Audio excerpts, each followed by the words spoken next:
la famille. Well, thank you, everyone. It's actually our first time to Paris, so this is like a really awesome week that we're spending here. So, a couple things that we have something just very lightweight, and we're gonna spend most of the time today just on audience questions. But yeah, so we both live in San Francisco, in the Hayes Valley neighborhood. I've lived there 10 years. How long have you lived? I've been in San Francisco 2.5 years. 2.5 years, okay, great.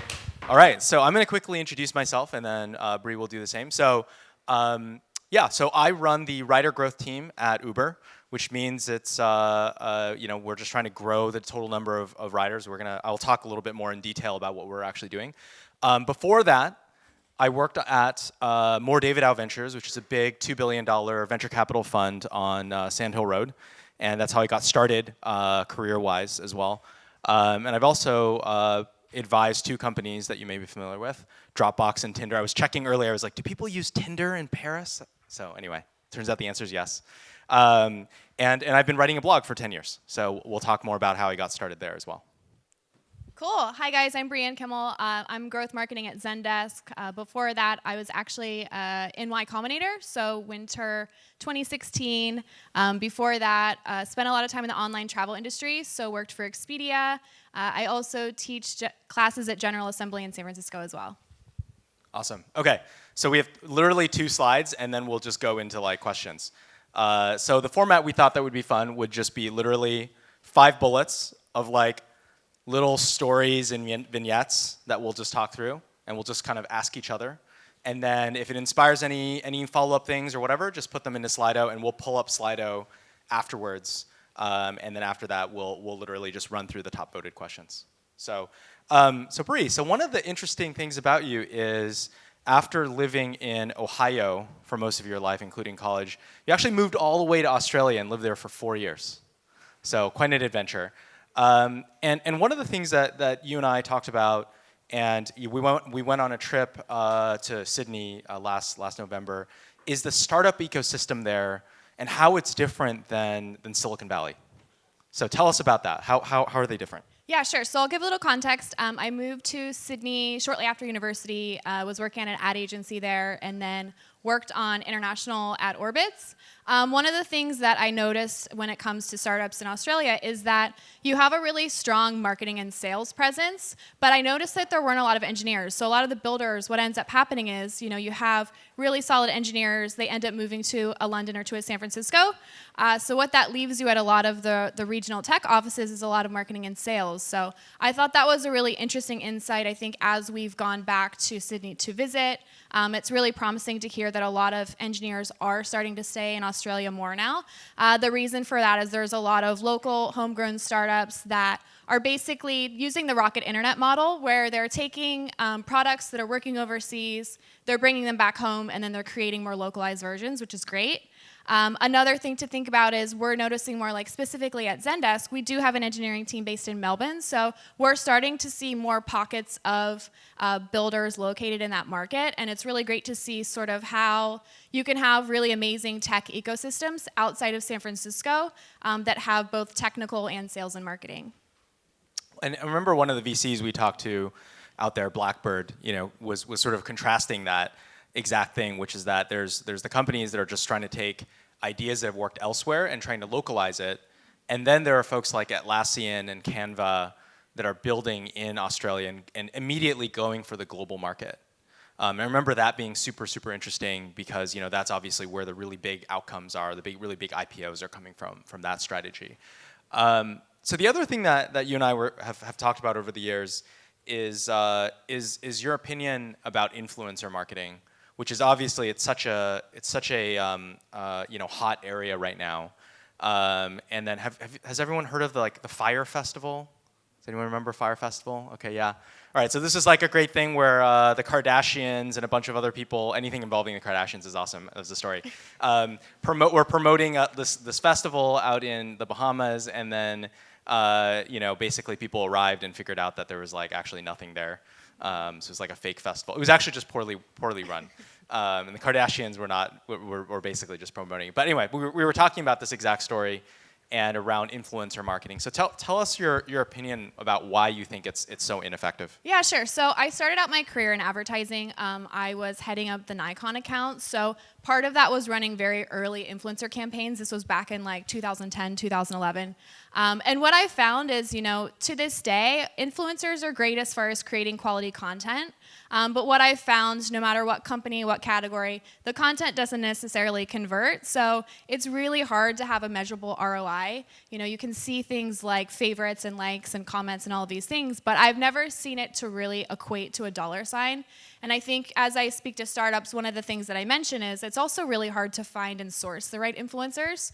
So you can pay an agency a bunch of money, or you can, spend a lot of time on Instagram and go after people that you assume are going to resonate with your audience. But I think it's just really hard. It's kind of early days and really hard to measure any sort of influencer strategy.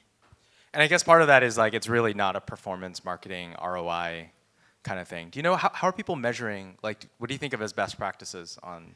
Yeah, I think so. I kind of call myself a recovering brand marketer. So I think now that we're transitioning to more programmatic advertising, now that you're seeing, platforms like Facebook do convert when it comes to more direct response channels, I think best practices is, if you want to create quality content, it's great to use your users themselves. So I would say as a startup, like rather than trying to find a fancy celebrity, talk to your customers. Use them for customer stories, really create an engaging community that you can own that content rather than relying on other people's channels or, perceivably like experts in that space. That's great. So one of the things about being in the Bay Area is there's this constant drum of like, other competitive companies that are constantly launching at the same time. And, it causes a lot of anxiety. It causes, and you can imagine like in the SF bubble, it's so noisy that your competitors and how much money they're raising becomes like a really big problem. And one of the things that you do at Zendesk is you work on the competitive strategy, and you have this phrase about like loving your competition. So why should you love your competition? Shouldn't you hate them? So I would say that's a very Zendesk approach. So I would say when I first joined Zendesk, the notion across the company was we have such a great product, we have amazing customers. Why do we need to talk about our competition? And I think what we've found over time is there's an incredible opportunity to learn a lot about your competition and to really learn about your customers through a competitive lens. So to put that into perspective, as I've done research on our competitors, you really start to realize where your product excels. And then it becomes a conversation around if we have a much better product than our competitors, it's our job to proactively talk to our competitors' customers. We should tell the story of what we're better at. We should really kind of go after them in a very more friendly and meaningful way. So I'll give you an example. 2 weeks before we left, we launched a series of competitive campaigns using some of our moms at Zendesk. So the point being, if you're going to ask for advice when it comes to relationships or when it comes to, the important decisions in life, moms know best. So there's ways to really play with competitive campaigns, and there's ways to really think about competition. But I think the more you dig into any competitor, you learn more about your product, and more importantly, you learn a lot more about your customers. Yeah, and I was going to say, obviously my company is in a market with a lot of competitors, right? A lot of very strong competitors, especially in Asia. And I think it's been one of the things that has actually kept the team very, sort of on their toes.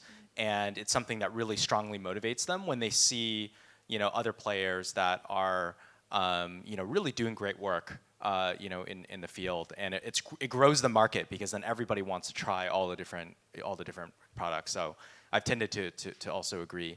And speaking of competitors, we have a bullet here that's about customer service as a competitive advantage. And I think that's kind of interesting because it feels like most of the time people don't think of customer service as something that you can use to differentiate against your competition. Maybe in retail, as one example. But tell us what you mean by that. In what way do you think it's becoming a bigger competitive advantage over time? Yeah, absolutely. So I think without competitors, it's human nature, we become lazy.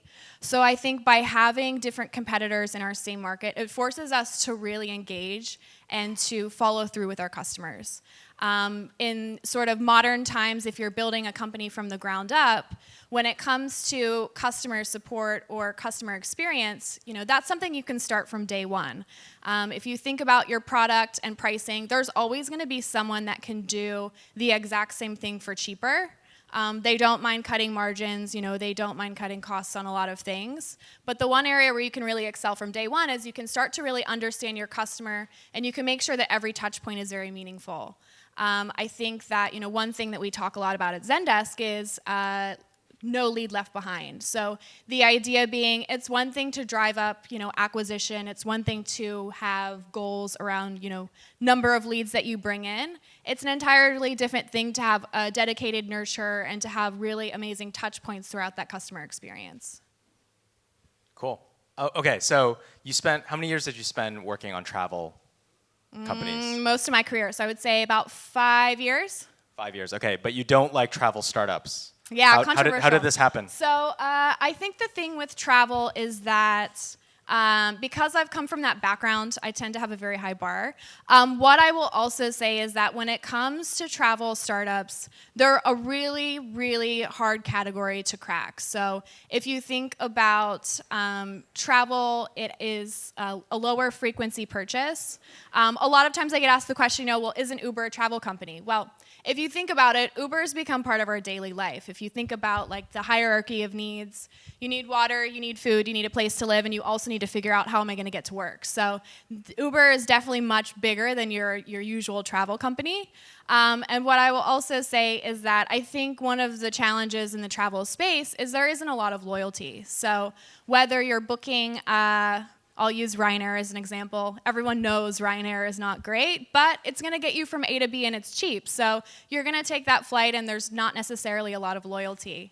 Looking at more kind of recent examples, there's situation with United Airlines, which is making the news. I haven't seen any numbers that indicate that people aren't flying United anymore. So it's kind of one of those things, it's a love-hate, and I think from a startup perspective, I think that the OTA market, like brands at Expedia, dominate that market. I think if you want to have more of an SEO content play, I think it's really hard to go up against a TripAdvisor or a Yelp because they have so much content that's already created. So not that I hate travel startups, I think they're just really, really hard.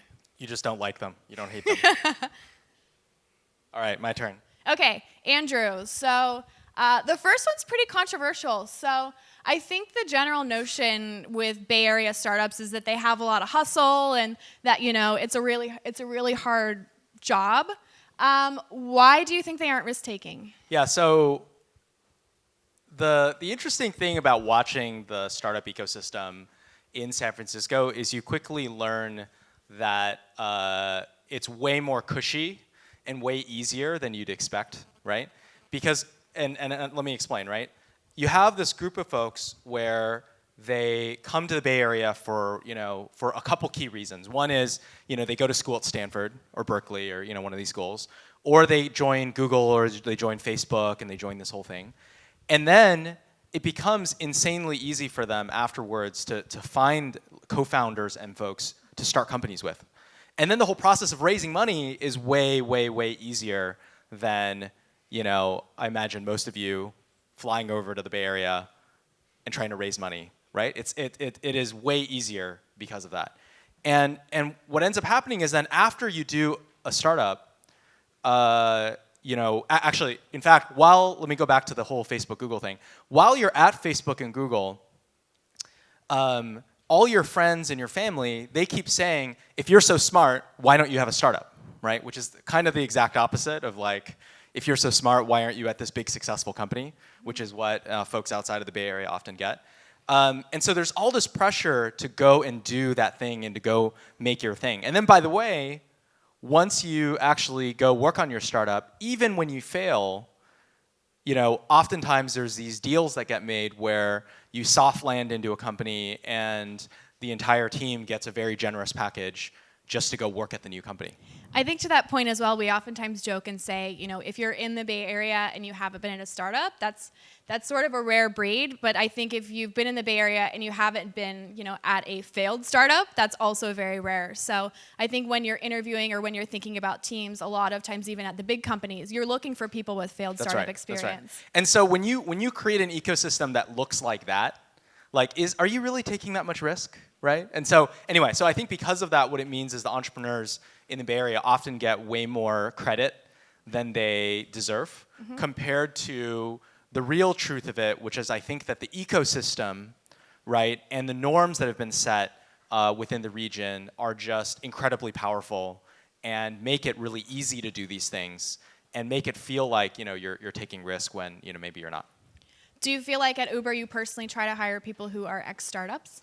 Yeah, so I think one of the really interesting parts is that oftentimes being at a startup or starting your own company is associated with a can-do spirit, with hustle, with with the ability to have like a big vision for what you can do. The other one that we talk about a lot is even if it's not taking that much risk, there's a lot of emotional turmoil that's involved in going through a startup, a lot of ups and downs, and so you become hardened to all the ups and downs that are involved. So I think those are all really positive things, and so we definitely do love and hire for that profile.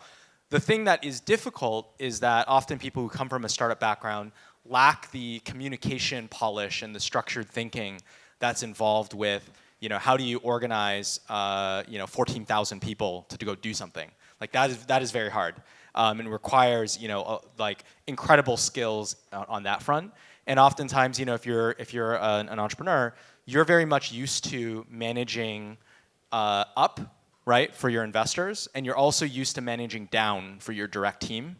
But you don't have this whole side to side thing that you have to do at a larger company, which is convincing all your peers to follow you. And so I think that there's definitely strengths and weaknesses involved. Makes sense. I guess that's a good transition. Can you give us a little bit of background on what you're doing at Uber? I think since we first met, you've had multiple different roles, multiple different titles. Yep. So what's that journey looked like? Yeah, definitely. So I've been at Uber for just under 2 years.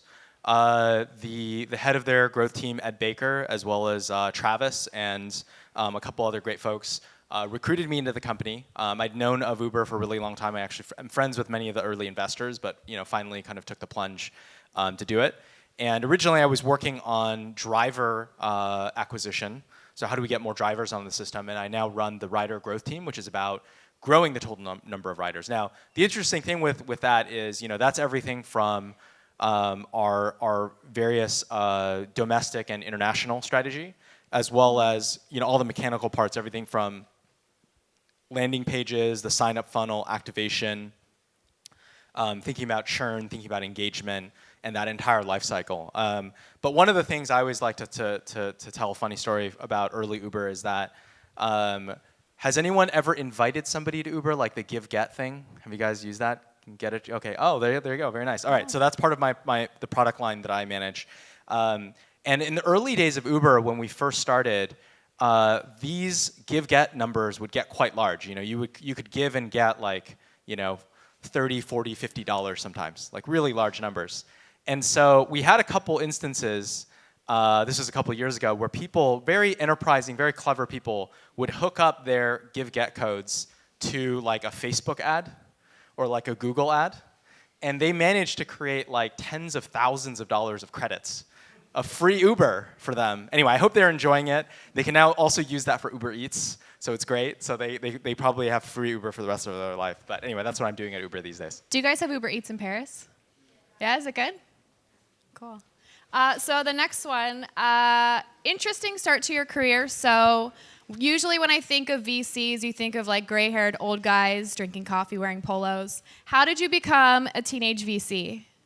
All right, so the very first job that I had was in Seattle, and I worked at Mohr Davidow Ventures, a $2 billion fund, and I think I was 18 when I first joined.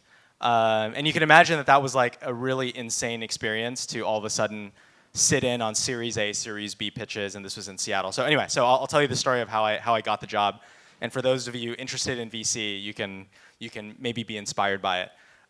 So one of the first things that happened was I had a professor who just told me like, hey, there's this VC thing, it's really cool. I'd been interning at some startups, in college, and she was like, you should just like, maybe you can get an internship or you can work at one of these VCs. You can just try. And so I had a list of 10 of the VCs that were in Seattle, and I started to, I decided I was going to go do this.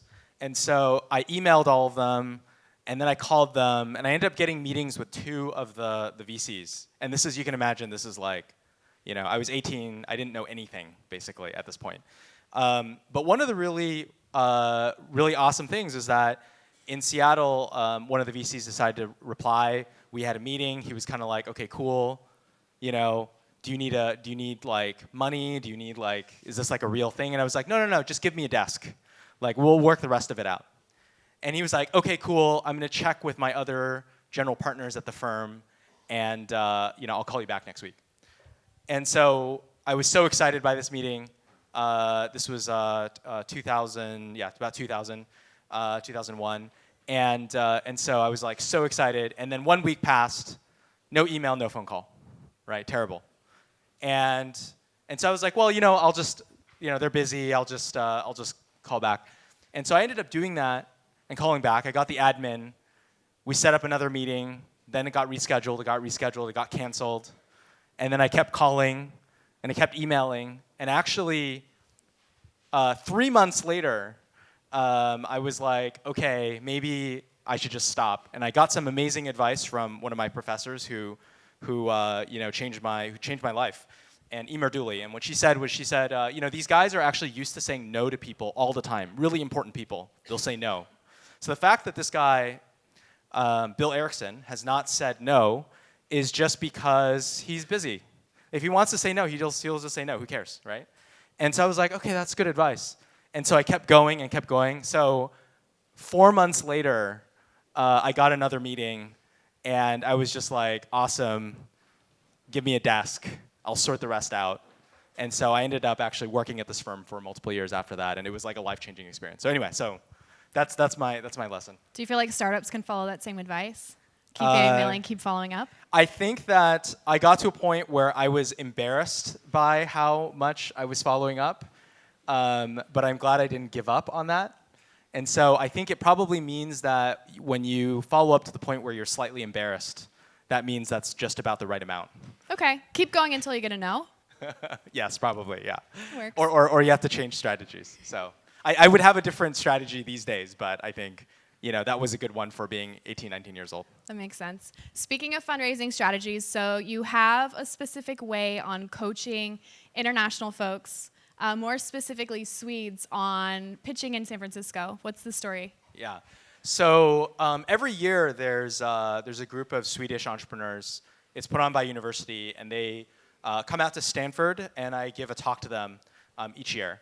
And it's a really, really interesting experience, because you meet the companies, they're great companies, but I end up finding that there are some cultural things in the way that American startups are expected to pitch their companies versus what this group of super smart, talented, successful Swedish startups are doing. And so I think there's a couple things I'll run through. Maybe I'll run through like a couple of them. The first is that I noticed that a lot of the Swedish entrepreneurs often will pitch what they have right now.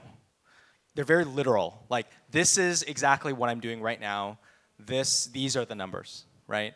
And I think what's interesting is that the American style pitches that I'm usually part of basically don't focus at all about what's going on right now. It's all about like the future. It's all about like 5 years from now what's going to happen. And then where the startup is now is just a supporting bullet point, about the fact that future is going to happen, right? And so I think that's a really interesting thing. The second thing is that for the VCs that are in the Bay Area, they can only their biggest limitation, and I think this is like a really hard thing to grok, is that their biggest limitation is that they can only invest in about 10 active startups at a given time. right? And so what they care about is they care about maximizing that the 10 startups that they invest in at any given time are the biggest possible companies they could possibly be investing in, like the very biggest outcomes. So they don't actually care whether or not your startup is profitable. That actually is irrelevant, right? In fact, if it's being profitable, but it's reducing the potential scale of the business, that means that you're making a bad decision, right? They really want to push for higher variance, because when you can only invest in 10 startups, but you have $1 billion fund behind you, then it's all about opportunity cost. And I think that's a really hard thing, because a lot of times you want to come in and you want to pitch that your business is doing really well, when what you really need to do is connect the dots on how this is going to lead to a huge vision. So I find that super interesting. And then the third thing I'll say is that, this is a little bit related to revenue, but there are definitely way more, I think internationally, way more B2B companies and way more companies that tend to almost be like enterprise B2B companies than in the US, especially in the Bay Area, of course. And I get why. You get these major advantages, like you're able to book revenue faster, you're able to do a bunch of the stuff, you're able to show initial traction, you're able to have some really great brands. But related to the last point, the key problem that it introduces is it limits the growth and how fast you can scale the business, because it's way harder to scale an enterprise business than it is to scale a consumerized SaaS or a purely consumer business. So I think that's those are kind of 3 points that I often notice where I'm talking with these startups each year, and that keep coming up. Yeah, that makes sense. Last question. Last one. The most important one. So a lot of people tend to ask you, you've been writing for 10 years, have lots of insights. How did you get started writing a blog, and what are some tips that you can give for the audience? Yep. So I started writing 10 years ago, and really where it came from was I was working as an investor, and I just found that I was learning so much. I just wanted to write down what I was learning, and so that was an awesome experience. And so what I tell people is, there's a couple counterintuitive things. The first thing is that people tend to start a blog and then feel like they need to write a book, right? They want to write like really long things, and like everything's got to be perfect, et cetera, et cetera. When what they should really focus on is, blogging is really about developing, instead of coming to like networking events, instead of doing all, it's a way to scale what you're doing at a relationship, knowledge level. It's a way to stand out from the crowd. And so because of that, you need to do it over a really long period of time. You should just be prepared that you're going to write a little bit all the time, for over a year. I think that's the right way to think of it. And so you have to find something that you actually care about, writing about. And so I think it's more about finding intrinsic motivation than it is to have the very best idea. So that's one thing. The second thing is it's important to have opinions. Like, people want to know what your opinions are. And I think there's far too much in the blogosphere that's more like trying to explain stuff. Like, no one wants like lists of stuff, and nobody wants like shit explained to them. That's like not interesting. They want to know what to believe and why. And so because of that, the more interesting your opinions are, the better. And so my method, when I'm writing, is I often start with an opinion. Like, what do I believe that most people don't? Let's start with that. And what are the points that support my point of view? And to go deep enough using data, using quotes, using experiences from my life in such a way that this uncommon opinion becomes irrefutable, right? And so I think that is a core to how to write something that's actually interesting. And oftentimes people are like, oh, well, isn't there too much blogging content out there? It's so busy and all that other stuff. And it's like, yes, and it's all garbage, right? There are very few interesting opinions out there from people who know what they're doing, from people who have really thought things out. And so I think there's always an opportunity to break through all the noise, by keeping that in mind. So, okay, cool. So next, what's your biggest fiasco as a growth hacker? Very interesting. I have one.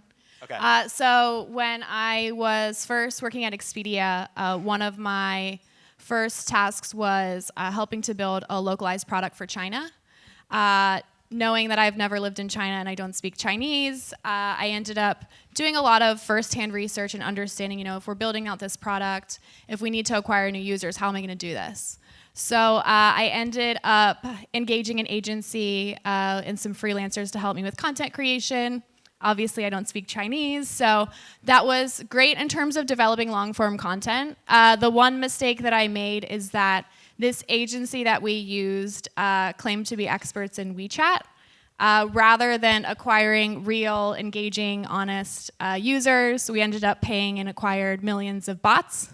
So, quick lesson learned. Don't acquire bots. Don't acquire bots. You might get a whole lot of followers, but you're not going to see engagement. To kind of course correct, what we ended up doing is we pivoted and focused a lot on user-generated content. So we found that was a great way to build overall brand trust in a new market. We had users, sharing their travel stories, and then we were using that to acquire new users on WeChat rather than kind of paying for the quick fix. Awesome. Okay, so I actually had a company many years ago, which was it was a pretty unusual setup. Basically, I raised the Series A from Index Ventures, Mark Andreessen and Ben Horowitz, and a bunch of folks, and they basically I ended up raising $10 million total at the end.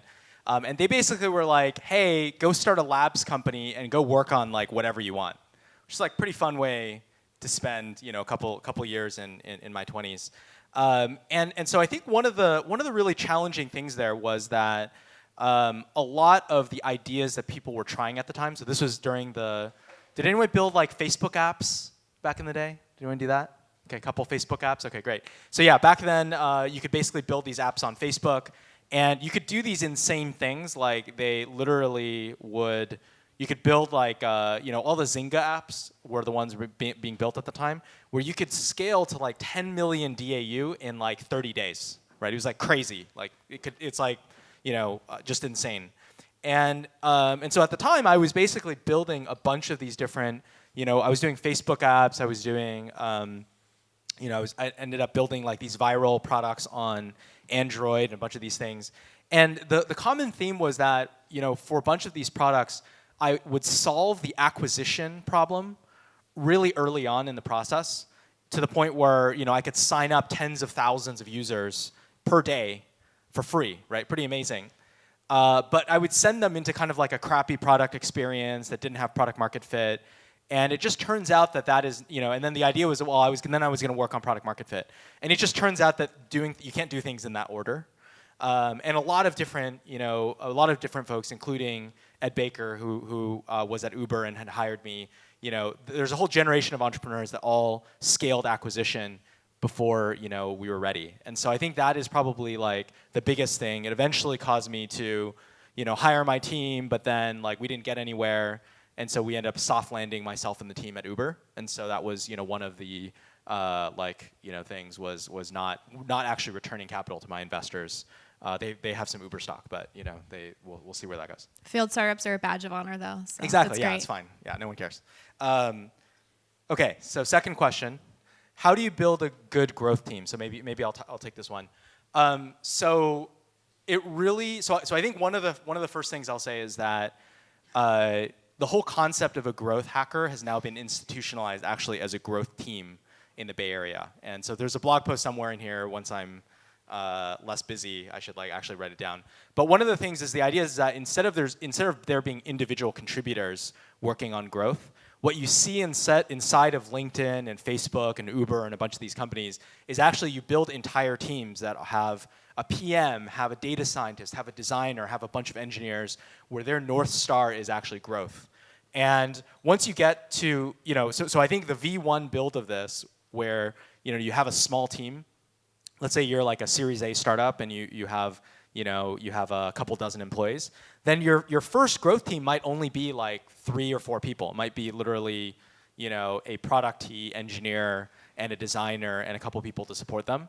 And they're running tests and they're doing that. And then what you see is that if your company continues to grow and be successful, that then at the next stage, once it's 50 to 100 people, then maybe you'll have a full growth team. Maybe you'll even split it into parts. You might have a team that's working on acquisition, right? And then you might have a team that's working on on churn, right? And then you'll start to have like one product manager for one and another product manager for another one, and a bunch of engineers to support them.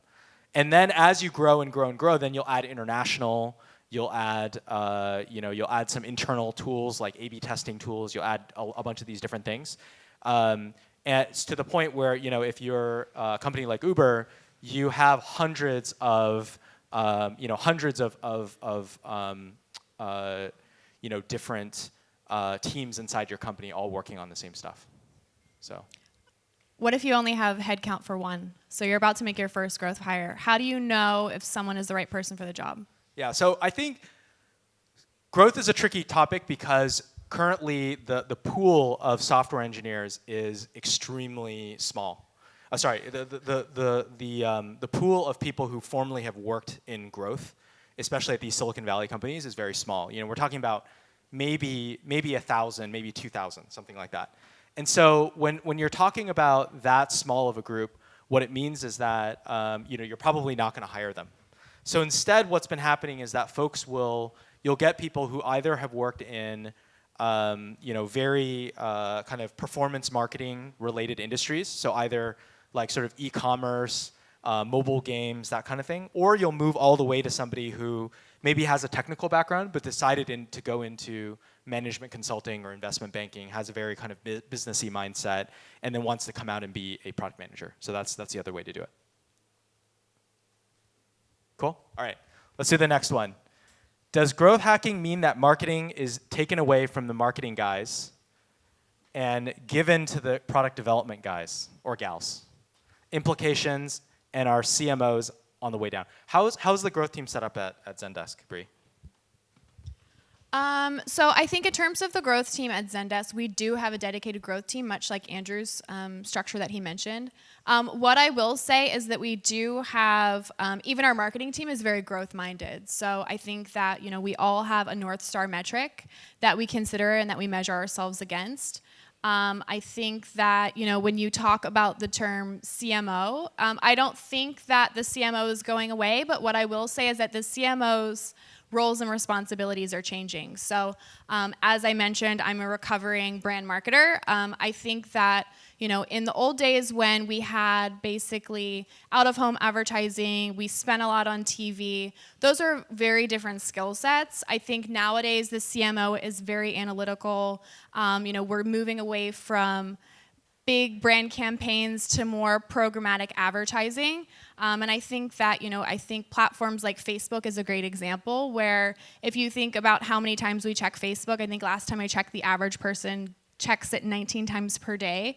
As marketers, we have a chance to get in front of people multiple times throughout the day rather than just investing in like a big Super Bowl ad, for example, in the US or during major sporting events here. Cool.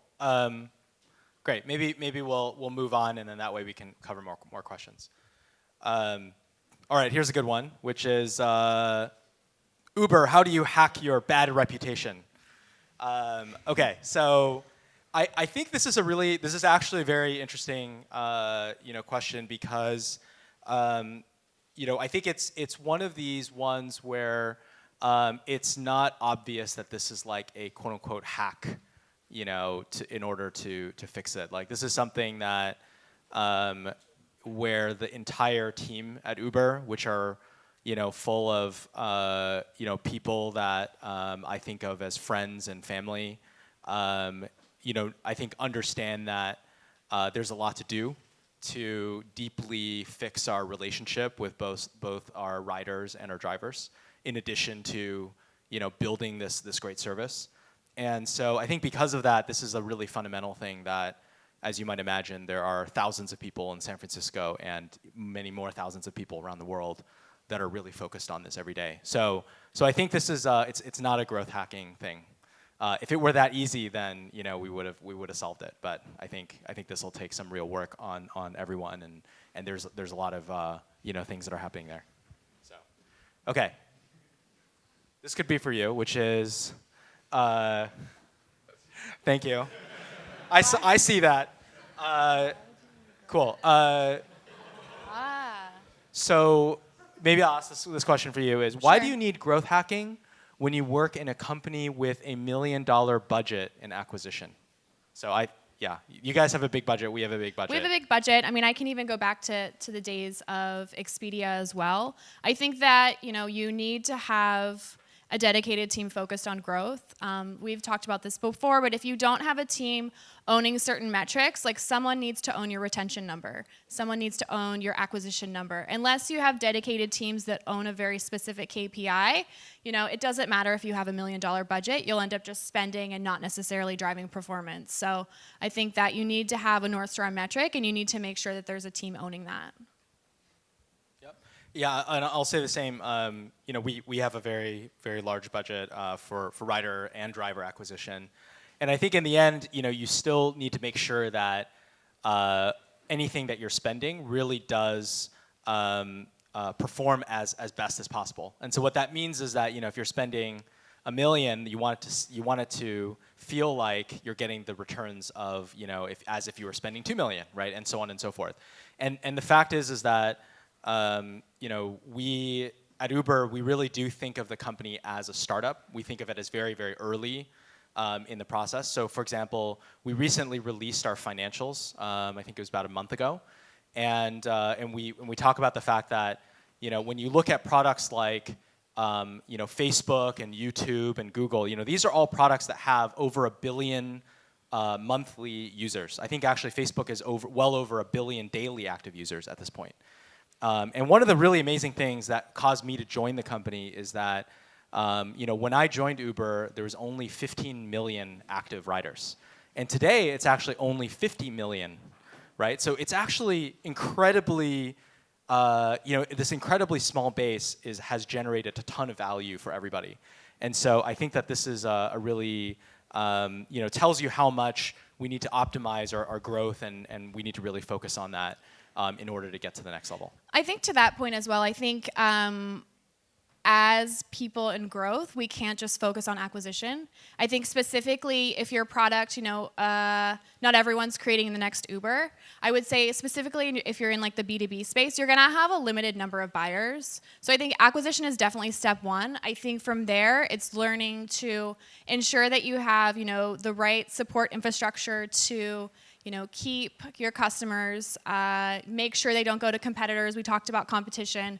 I think like as we're entering a more competitive environment, make sure that you have, someone owning the retention metric as well. All right, let's talk about KPIs. How do you think of, Bree, how do you think of KPIs, growth KPIs, and which ones are you thinking about day to day? Yeah, so I think in terms of growth KPIs, we definitely look at acquisition, retention. I think one of the more controversial ones, and Andrew, I'll get your thoughts on this, but who owns the churn metric? I think that it's really important to think about like as you're tracking against like competition, for example, or as you're thinking about churn reduction, you need to have someone owning each individual KPI. I'll briefly weigh in here. So I think startups automatically by default will err towards acquisition metrics in the early days because you don't really have enough customers typically to really get hardcore about your retention metrics. And not only that, for your retention metrics, you also get to a state where you have to wait a long time. You have to wait months in order for the data to come back. So because startups want to move fast, what that means is you typically focus on acquisition metrics. And as the business grows, several years in many cases, that's when you start thinking about engagement and churn at a more systematic level. And that's often why, a lot of early growth teams look more like, performance marketing teams with, some PMs and engineers that are working on like the sign-up funnel or something like that, rather than sort of whole cloth kind of, like end-to-end growth metrics.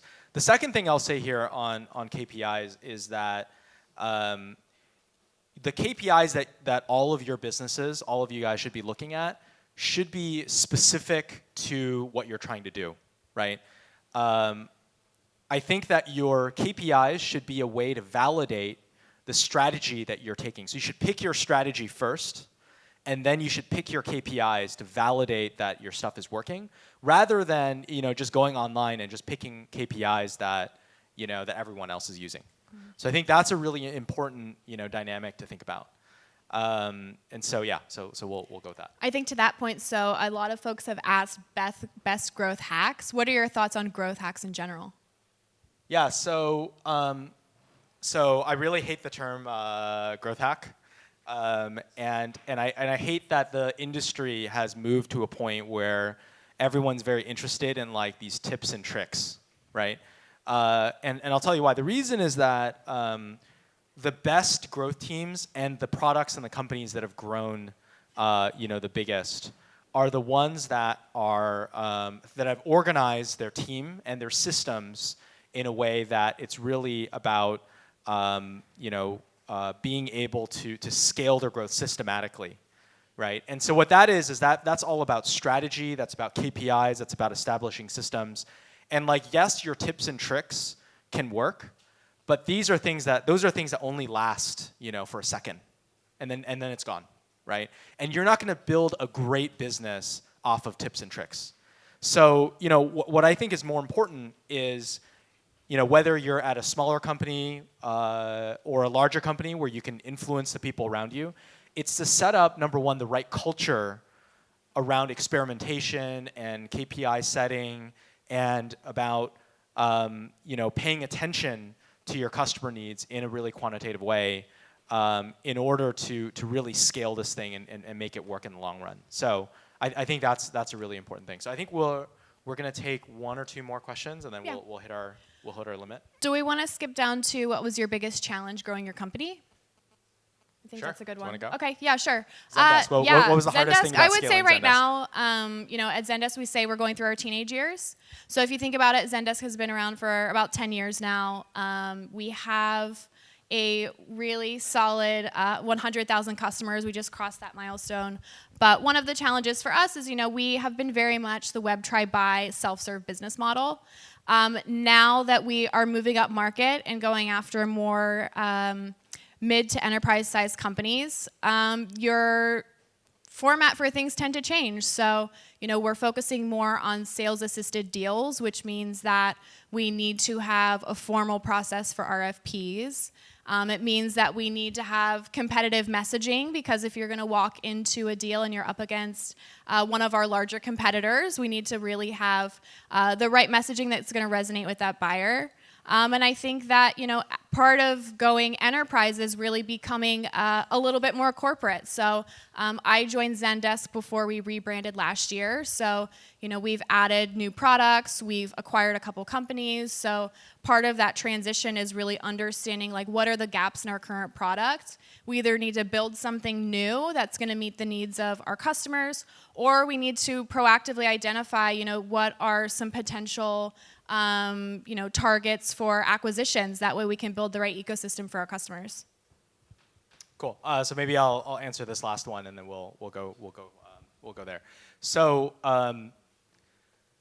maybe I'll use one of the companies that I'm involved with, but besides Uber. So I think Dropbox is a really interesting example of a company that I actually met them back when they were I think they were like maybe 10 people or so. And they had just gone through Y Combinator. This would have been like 2008 or so, where I met them. And one of the most interesting things about that business is that, over they actually just celebrated their 10-year anniversary, and the product has just worked from day one, right? Which has been awesome. But I think what it also means is that from a growth standpoint, the reason why it has just worked and why the growth has also just worked is because fundamentally Dropbox is this folder where you put all your stuff in there, and after you put it in there, you really have no desire to get rid of it. And so the churn is incredibly small. It's a highly retentive, highly sticky product. And then what they did was they did something very, very interesting, which was through the folder sharing and their referral program and all of those other things, they were able to create the world's first viral storage app. Something that you can't imagine that storage and viral go together, but that's exactly what they did. And so I think that is a really important, interesting innovation. But they're now in a world where the next big transition that they need to make is from an extremely consumer-oriented storage solution into going into the workplace, which is obviously Slack and HipChat and Microsoft and Google are competing really hardcore in this area. And what it means is they really need to raise the game on not just being an amazing file storage product, but also something that's really great in terms of collaboration, right? And collaboration software. And I think that's where growth it becomes really hard, because then it's not just about just incrementally optimizing and A/B testing your way out of something. It then becomes very much about really rethinking the core of the product, right? And the same way that it's hard for Dropbox to do this, that's why it's obviously been super hard for Twitter to do the same thing, because you get to a point where you hit a ceiling on your business, and then you have to figure out what's next, and you want to be able to do that without hurting your core product market fit. So I think all these things, I think that's probably the hardest thing about growth is when there's a fundamental rethink in the business. So, okay. Cool. I think we're done. Yeah, I think we're good. Yeah. Thanks, Thank you, guys. everyone.